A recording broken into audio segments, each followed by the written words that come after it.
असरा के बाप ये असरा से कहती है कि असरा बहुत ही अच्छा हुआ कि ये लड़की यहाँ से चली गई। मुझे तो ऐसा लगता था अगर ये लड़की ज़्यादा देर रहती तो कोई ना कोई बड़ा मसला बन सकता था, लेकिन ये देखो कितनी अच्छी बात है कि सुल्तान भी इस बात पर नहीं बोला है और उसने तुम्हें कोई किसी बात का कसूरवार नहीं ठहराया है। वो देखो तुमसे कितना प्यार करता है, इस चीज़ को समझ जाओ। आगे से वो कहती है कि नहीं, आप नहीं जानती हैं कि किस कदर चालाकी के साथ इस इंसान ने सारे मसले को हैंडल किया है। बहुत ही बुरा किया है मेरे साथ, सारी गेम इसी की थी, मिसाल की कोई गलती नहीं थी। इसने सब कुछ झूठ बनाकर आगे पेश किया है, जिसकी वजह से मिसाल जैसी दोस्त मुझसे अलहदा हो चुकी है। आगे से उसकी भाभी काफ़ी हैरान होती है और कहती है कि तुम्हारे पास इन सब बातों का कोई सबूत है? आगे से वो कहती है हाँ, मैं बहुत दावे से कह सकती हूँ कि सुल्तान ने ही सब कुछ किया है। सारी गड़बड़ और सारी फसाद की जड़ भी यही है। मुझे तो ऐसा लग रहा है कि जैसे मेरा इधर रहना मज़ीद बहुत ही गलत साबित हो रहा है। मुझे अपना वक्त नहीं ज़ाया करना चाहिए। जिसको सुनकर उसकी भाभी कहती है कि मैं तो तुम्हें पहले ही समझा रही थी कि इन सब कामों में तुम अपना वक्त ही ज़ाया कर रही हो, इसके अलावा और कुछ भी ज़ाया नहीं हो रहा है।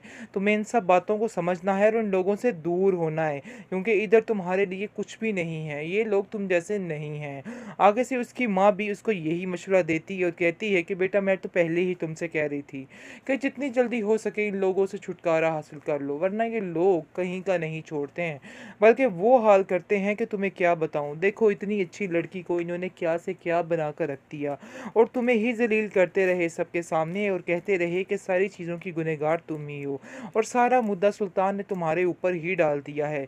और काश तुम्हें इस चीज़ का अंदाज़ा पहले हो जाता तो मचल के साथ तुम्हारी ये अनबन ना होती। आगे से वो कहती है, खैर जो होता है अच्छे के लिए होता है, मुझे यकीन है कि जो भी हुआ बिल्कुल ठीक हुआ है। इन सब बातों के पीछे मुझे सुल्तान की हकीकत तो नज़र आ गई, उसका असल चेहरा सामने आ चुका है। इसलिए अब दोबारा मैं कभी भी इस पर यकीन नहीं करूंगी। मैं मुहताज कि मेरी बीवी कम अकल है और उसने अपनी कम अकली में ये सारी बातें की हैं। परेशान मत होना इसको लेकर, क्योंकि ये लड़की है ही इसी तरह की, आपको बिल्कुल भी परेशान होने की ज़रूरत तो नहीं है।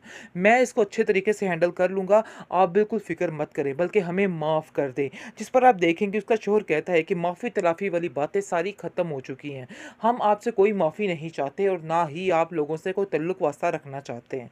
बहुत ज़्यादा सुल्तान अंदर ही अंदर खुश है, क्योंकि सुल्तान ने बड़ी ही चालाकियाँ की हैं, बड़ी ही बेईमानियाँ की हैं इस बेचारी इसरा के साथ, और इसरा बेवकूफ़ लड़की को अभी तक समझ नहीं आ रही कि आखिर असल मसला कहाँ पे बना और क्यों बना और कैसे बना। वो अभी भी समझ रही है कि सुल्तान बिल्कुल ठीक है, लेकिन जब ये पर्दा फाश होगा तो असरा को चाहिए कि 4 5 6 चपेड़े इसके मुंह के ऊपर लगाए, क्योंकि ये इंसान जो है बहुत ही शातिर इंसान है। इसने उस बंदे को इससे दूर कर दिया जो इससे मोहब्बत करता था, क्योंकि कहीं ना कहीं ये इंसान भी जानता था कि मशल अपनी दोस्त पर जान निछावर करती है, उससे बेहद प्यार करती है, लेकिन इस चीज़ का बदला लेने के लिए उसने ये सारी हरकतें की, ये सारी गेम रचाई। इसलिए वो बेचारी एंड पर थक हार कर मशल अपने घर से यानी कि घर छोड़ने पर मजबूर होगी और दोनों मियाँ बीवी फैसला कर लेते हैं कि हम ये घर छोड़कर चले जाएंगे। तल्लत बेगम बहुत हैरान है कि आखिर क्या हुआ, तुम्हें क्यों एकदम से क्या हो गया आप दोनों में ऐसे कि वो घर छोड़ने पर मजबूर होगी। आगे से आप देखेंगे कि वो कहती है कि मुझे बस इसी चीज़ की सज़ा मिल रही है, जो कुछ मैंने किया है बस उसी चीज़ की सज़ा है, मुझे ऐसा नहीं करना चाहिए था। यानी कि इस असरा पे यकीन करके मैंने बहुत बड़ी गलती कर दी है। मुझे बहुत अफसोस है कि इस जैसी लड़की से मैंने दोस्ती की है। मुझे बहुत ज़्यादा अफ़सोस रहेगा कि मैंने इस पर यकीन किया। आगे से तलत कहती है कि ज़रूर आप लोगों को कोई गलतफ़हमी हुई है। आप लोग दोनों यानी कि बैठ के अपनी गलतफ़हमी को दूर कर सकते हैं, लेकिन असल जड़ सुल्तान ही था जिसने ये सब कुछ किया है। बेहतरीन ड्रामा सीरियल शिद्दत में आप देखे हैं जी क्या हो रहा है, आखिर ये क्या चक्कर बन गया, कैसे इन्होंने मशाल जैसी इतनी अच्छी लड़की को किस तरह से जलील करने का प्लान कर लिया है। यानी कि ये सब कुछ दिखाने की कोशिश की जा रही है कि आखिर मिसाल भी ठीक लड़की नहीं है, लेकिन ऐसा बिल्कुल भी नहीं है। वो सिर्फ़ और सिर्फ असरा की खातिर ये सारी बातों को कंट्रोल कर रही है, क्योंकि उसे हर बार गुस्सा आया है जब जब सुल्तान ने असरा को जलील किया है और सबके सामने उससे बदतमीज़ी करने की कोशिश की है, और उसने इस बात का खरा जवाब दिया है। लेकिन अब जाकर असरा को इस चीज़ का अंदाज़ा भी हो रहा है है कि काफ़ी ज़्यादा चीज़ें ठीक हो रही थी, लेकिन इसकी वजह से काफ़ी ज़्यादा चीज़ें फिर से ख़राब हो रही हैं। क्योंकि उसको बिल्कुल ही वक़्त नहीं मिलता है और इतनी वो मसरूफ़ हो चुकी है मशल में, दिन-रात वो उसको इसके साथ ही रहती है, जिसकी वजह से वो काफ़ी परेशान हो चुकी है और ये चीज़ वो सोच रही है कि काफ़ी ज़्यादा दूर करेगी उसको सुल्तान से। इस बात की टेंशन ने भी इसको काफ़ी परेशान किया है। इसको और कुछ नहीं सूझता तो वो जाती है अपनी माँ के घर और वहाँ जाकर कहती है अपनी भाभी से कि भाभी मुझे ऐसा लग रहा है कि जैसे इसकी वजह से भी काफ़ी ज़्यादा मसले क्रिएट हो रहे हैं और काफ़ी ज़्यादा हमारे घर में यानी कि तंग हो रहे हैं। मुझे मेरी सास ने भी कहा है, क्योंकि तलत भी इसको समझाती है कि बेटा अपने घर को बचाने के लिए थोड़ा-सा सुल्तान पे ध्यान देना होगा, क्योंकि उसे अक्सर इस बात की शिकायत रहती है कि तुम उस पर ध्यान नहीं देती हो। ऐसा हरगिज़ ना करना, अपने घर को अपने हाथों से खुद बर्बाद करने पे क्यों तुली हुई हो? तुम्हें इस लड़की से जान छुड़ानी होगी। रखो ठीक है, लेकिन मैं तुम्हें ये नहीं कहती कि इस मशल से अपनी जान छुड़वा लो। मैं बस तुमसे यही कहना चाहती हूँ कि तुम्हें मशल के साथ एक तरीके के साथ वक़्त गुज़ारना है। क्योंकि जिस तरह तुम उसके ऊपर इतना निछावर हो जाओगी तो फिर हर चीज़ से दूर होकर रह जाओगी, हर चीज़ से कट कर रह जाओगी। वैसे मैं तुमसे जानती हूँ कि तुम पर कभी मैंने किसी चीज़ का बोझ नहीं डाला है, लेकिन ख़ैर सुल्तान का ही इतना बोझ है, किसी और के बोझ की क्या ज़रूरत है उसको, और किसी की बात सुनने की उसमें हिम्मत ही कहाँ रहती होगी। क्योंकि सुल्तान जो है वो भी एक नंबर का, क्या बोलें उसको, कि क्या इंसान है।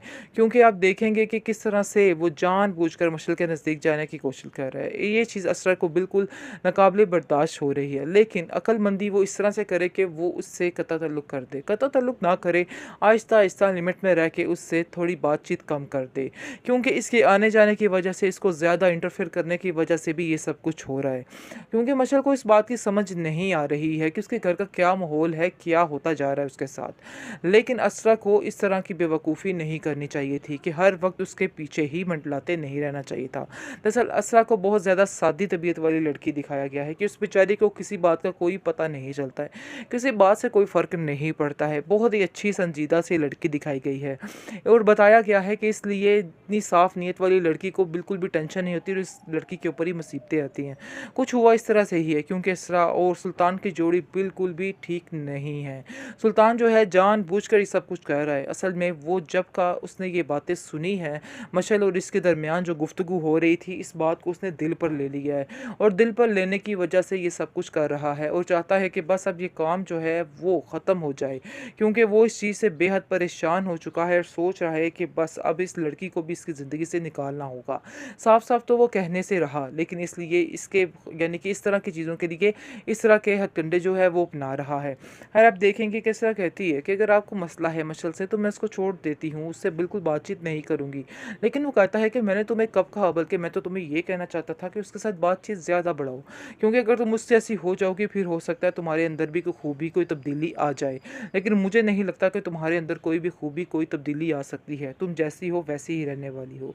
असरा इन सब चीज़ों को सुनकर और ज़्यादा बेचैन और ज़्यादा परेशान होने लग जाती है कि आखिर मैं जो मर्ज़ी कर लूँ, इधर कोई किसी की यानी कि कोई नेकी नहीं है मेरी। मुझे ऐसे ही ज़लील किया जा रहा है।